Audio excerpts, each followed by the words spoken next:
Chẳngជំរាបសួរខ្ញុំឈ្មោះងើយប៊ុនសេងមកពីក្រុម SU6 ហើយ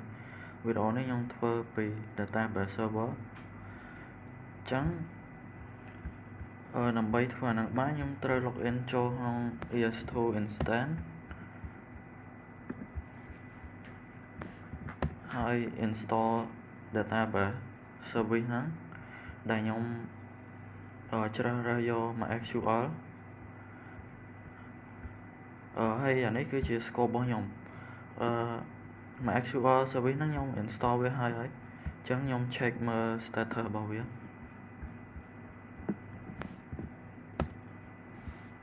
ចឹងឃើញថាវា running ហើយបើសិនជាវាអត់ running ទេយើង start service វាមកចឹងខ្ញុំ login ចូលក្នុងMySQL របស់ខ្ញុំតាម user root បន្តមកទៀតខ្ញុំធ្វើការ show database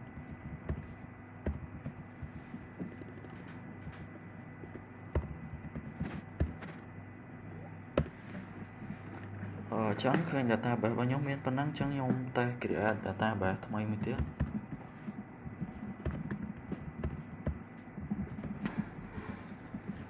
ដាក់ថា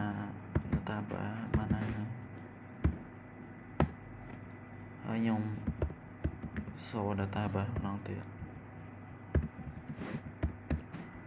ចឹងឃើញ database ដែលខ្ញុំបង្កើតមិញវាមកហើយចឹងខ្ញុំបង្កើត table នៅក្នុងហ្នឹងមួយខ្ញុំ use ហើយដាក់ឈ្មោះ database ហ្នឹងហើយខ្ញុំបង្កើត table មួយនេះ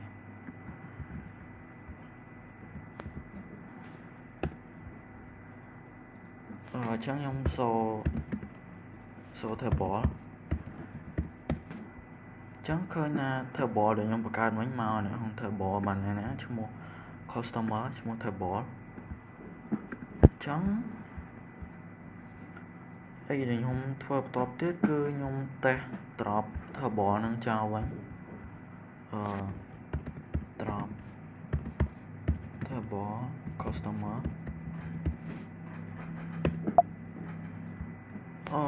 សេ drop ខុស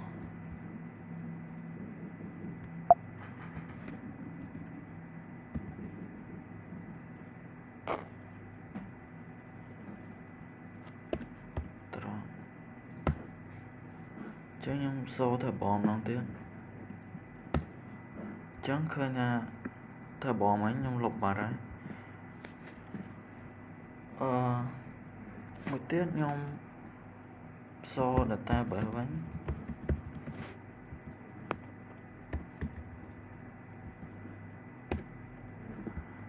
ហើយខ្ញុំ test drop database ហ្នឹងចោល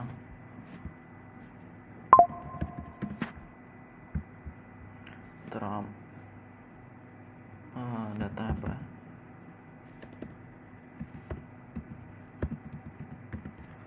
បានណាហើយខ្ញុំ show database ម្ដងទៀតចឹងឃើញថាបាត់ database បានណាបាត់ហើយមួយទៀត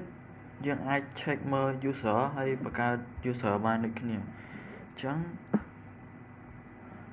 នេះជា command សម្រាប់យើង check មើល user នេះ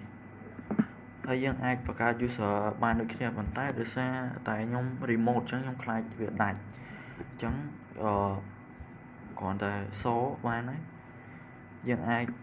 ផ្ដល់ permission ឲ្យ user ហ្នឹងទៅលើ database ណាមួយឬក៏ទៅគ្រប់ database ទាំងអស់ហើយអាច revoke